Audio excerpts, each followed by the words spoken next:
So there was no phone call yesterday, actually. I understand there could be a call sometime today. So if there's more to report from that phone call, we'll definitely let you know.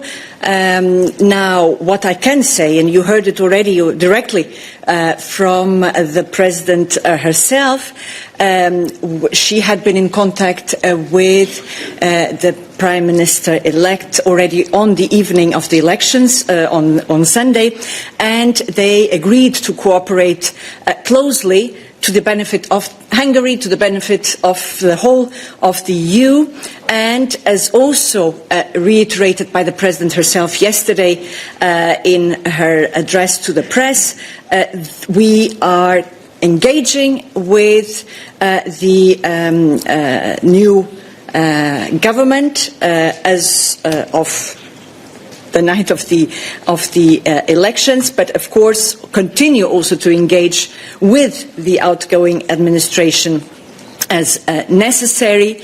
And when it comes to the various files, and there are many, and I know that there is a lot of interest on what will be the next step on the various subjects, topics. So, as we've stated before, there was an agreement at the level of the EU leaders, an agreement involving all the 27 member states, and we of course expect all EU leaders, all member states to abide by their commitment, and we remain committed to making the first disbursement as part of this package in the course of the second semester of this year. And if I may recall what the President said, she said that we will deliver on the loan one way or another.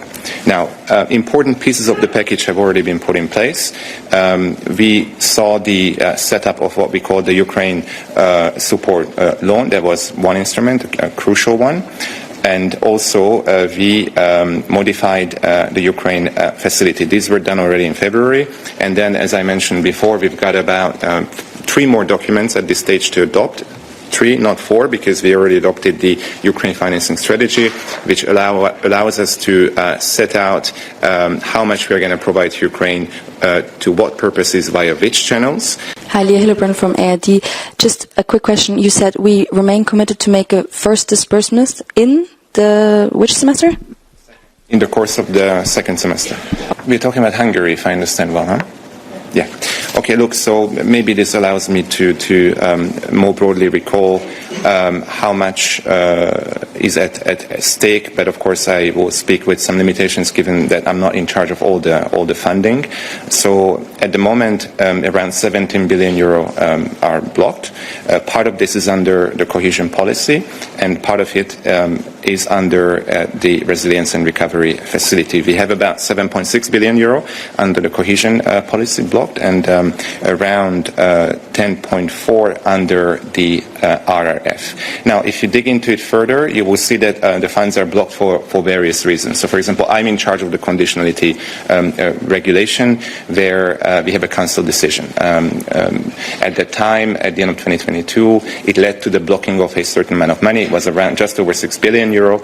And, for example, here we are looking at concerns that relate to the rule of law in this particular member state, which concerns which have an impact on the EU budget or on the financial interests of the European Union. The President was clear yesterday. We've listened attentively to the first words of the Prime Minister-elect, and we have confidence that indeed a lot will happen in terms of what needs to be done, notably to unblock the funds. But of course now we need to see action. It's very, very early in the process. It hasn't been 48 hours since we had the first results and then the outcome of the election, so it's really too early. Let's give the Prime Minister-elect time to settle and to come forward with concrete proposals, and then we'll be able to discuss how we will be taking it further. Now, we also hear President Zelensky saying that the repair works should be done and finished. I can't remember what was exactly the timeline that he gave, but he gave perspective in terms of when these repairs should be concluded, and he offered a perspective for resuming the oil going through that Druzhba pipeline. So we are also looking into that and looking into the progress in terms of reparation of the pipeline. So indeed, for Hungary to access the RF funds, as you rightly pointed out, they have to meet the so-called super milestones. There are 27 super milestones which are defined in the Council implementing decision, I think from 2022, which at the same time approved their recovery plan.